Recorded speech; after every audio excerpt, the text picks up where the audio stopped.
V svetu, v katerem se ljudje vsakodnevno soočamo z osebnimi in družbenimi izzivi, se umetnost vse bolj kaže kot orodje, ki presega okvirje ustvarjanja umetniških del. Na Akademiji za gledališče, radio, film in televizijo so razvili projekt Aplikativna umetnost, v katerem tehnike kreativnega pisanja uporabljajo kot sredstvo za samopomoč, refleksijo, osebnostno rast in soočanje z življenjskimi izzivi. Ideja za projekt je nastala iz same narave dela na Akademiji, ker se tukaj izvaja veliko predmetov in projektov z področja kreativnega pisanja, ampak smo potem ugotovili, da se da to uporabiti tudi širše, v širšem družbenem kontekstu, naprimer pri delu z ranljivimi skupinami, pri delu z otroki, pri ohranjanju psihofizične kondicije starejših odraslih. Ključen mejnik pa je bil projekt izveden v Zavodu za prestajanje kazni zapora IK, kjer smo s psihologinjo, ki je tam zaposlena, pripravili 6-dnevni program pisanja in ga potem z obsojenkami tudi izvedli. Raziskovalni projekti z uporabo umetniških kompetenc so bili izvedeni v Zavodu za prestajanje kazni zapora IK, v Domu upokojencev Vrhnika in na pediatrični kliniki.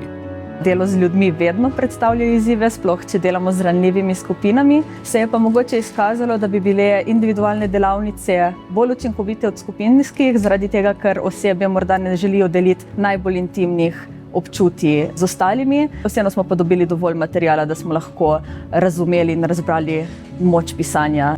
Posebnost projekta je v tem, da se prilagaja okolju in potrebam udeležencev. Sodelovanje je prostovoljno, udeleženec pa lahko s pisanjem kadarkoli preneha, kar zagotavlja varno okolje za soočanje z lastnimi mislimi. Naš cilj je predvsem raziskovati in dokazati učinke pisanja na čim širšem družbenem področju, dokazati, kako to pomaga pri refleksiji, samorefleksiji, kako je to koristno za samopomoč in mogoče nekoč v prihodnje tudi uporabljati pisanje kot sredstvo za terapijo.